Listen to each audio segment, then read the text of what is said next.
नमस्कार, बहुत स्वागत है आपका न्यूज़ 18 के डिजिटल प्लेटफॉर्म पर। मैं हूं प्रशांत कटारे और बात 1 नवंबर से होने वाले बड़े बदलावों की। बैंक अकाउंट और लॉकर के नियम ही नहीं बल्कि आधार कार्ड से जुड़े नियमों में भी बदलाव होने जा रहे हैं। पेंशन भोगियों से जुड़ी बड़ी जानकारी भी होगी आज। तो विस्तार से बताते हैं आपको। दरअसल 1 नवंबर से बदल रहे हैं फाइनेंशियल रूल्स। बैंकिंग कस्टमर और पेंशनर्स के लिए जो नियम बदल रहे हैं वो जानना ज़रूरी है। इन बदलावों का मकसद बैंकिंग और पेंशन सिस्टम को आसान बनाना, डिजिटल पेमेंट को सुव्यवस्थित करना और ग्राहकों को ज़्यादा पारदर्शिता और सुविधा देना है।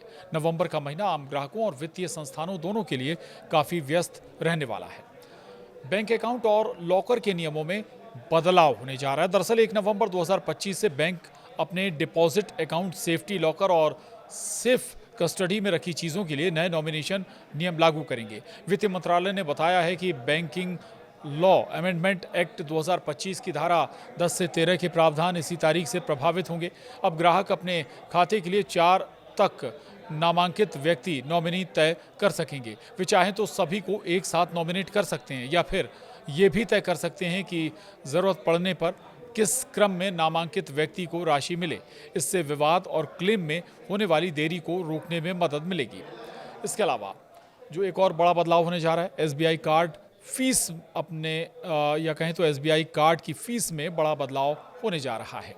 एसबीआई कार्ड ने अपने फीस स्ट्रक्चर में बदलाव की घोषणा की है, जो 1 नवंबर 2025 से लागू होगा। अब शिक्षा से जुड़े भुगतानों पर अगर वे थर्ड पार्टी ऐप्स जैसे क्रेड, चेक, मोबीक्विक के जरिए किए जाते हैं तो उस पर 1% शुल्क देना होगा। हालांकि अगर भुगतान सीधे स्कूल, कॉलेज या यूनिवर्सिटी की वेबसाइट या उनके पीओएस मशीन पर किया जाता है तो कोई अतिरिक्त चार्ज नहीं लगेगा।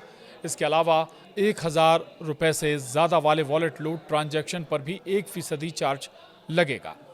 एक और जो बड़ा बदलाव 1 नवंबर से होने जा रहा है, पीएनबी लॉकर चार्ज में कमी होने जा रही है।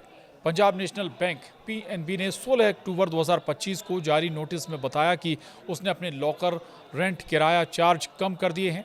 नए रेट बैंक की वेबसाइट पर प्रकाशित होने के 30 दिन बाद से लागू होंगे। ये कटौती सभी आकार और क्षेत्रों के लॉकरों पर लागू होगी। और अब पेंशन भोगियों के लिए जो नई जानकारी है वो भी जान लीजिए। पेंशन भोगियों को जीवन प्रमाण पत्र जमा करने की आखिरी तारीख भी आ गई है। दरअसल सभी केंद्र और राज्य सरकार के पेंशन भोगियों को 1 नवंबर से 30 नवंबर 2025 के बीच अपना वार्षिक जीवन प्रमाण पत्र जमा कराना होगा ताकि पेंशन में कोई रुकावट ना आए। 80 वर्ष या उससे अधिक उम्र के पेंशनर्स को पहले ही 1 अक्टूबर से प्रमाण पत्र जमा करने की अनुमति दी जा चुकी है। और आधार कार्ड से जुड़े जो बड़े बदलाव वो भी बता दें। 1 नवंबर से आधार कार्ड से जुड़े भी बड़े बदलाव होने जा रहे हैं। 1 नवंबर 2025 से आधार अपडेट, आधार पैन लिंकिंग से जुड़े बड़े बदलाव होने वाले हैं। इसके अलावा अब आपको आधार में अपनी जानकारी अपडेट करने के लिए नामांकन केंद्र जाने की ज़रूरत नहीं होगी। आप घर बैठे ही ऑनलाइन अपने नाम, पता, जन्मतिथि और या मोबाइल नंबर जैसी जानकारी बदल सकते हैं। ये सुविधा आधार को और आसान और सुरक्षित बनाने के लिए लाई गई है। साथ ही आधार को पैन कार्ड से जोड़ना भी अब ज़रूरी हो गया है। अगर आपने ऐसा नहीं किया तो आपको पैन कार्ड आपका इनएक्टिव हो सकता है। यूनिफाइड पेंशन स्कीम में स्विच करने की भी नई तारीख आ गई है। केंद्र सरकार ने नेशनल पेंशन सिस्टम एनपीएस से यूनिफाइड पेंशन स्कीम यूपीएस में स्विच करने की आखिरी तारीख 30 नवंबर 2025 तक बढ़ा दी है। ये राहत मौजूदा सरकारी कर्मचारियों, सेवानिवृत्त कर्मियों और मृतक पेंशनर्स के जीवन साथियों को दी गई है। इन सभी बदलावों का मकसद बैंकिंग और पेंशन सिस्टम को आसान बनाना, डिजिटल पेमेंट को सुव्यवस्थित करना और ग्राहकों को ज़्यादा पारदर्शिता व सुविधा देना है। नवंबर का महीना आम ग्राहकों और वित्तीय संस्थानों दोनों के लिए काफ़ी व्यस्त रहने वाला है। नमस्कार।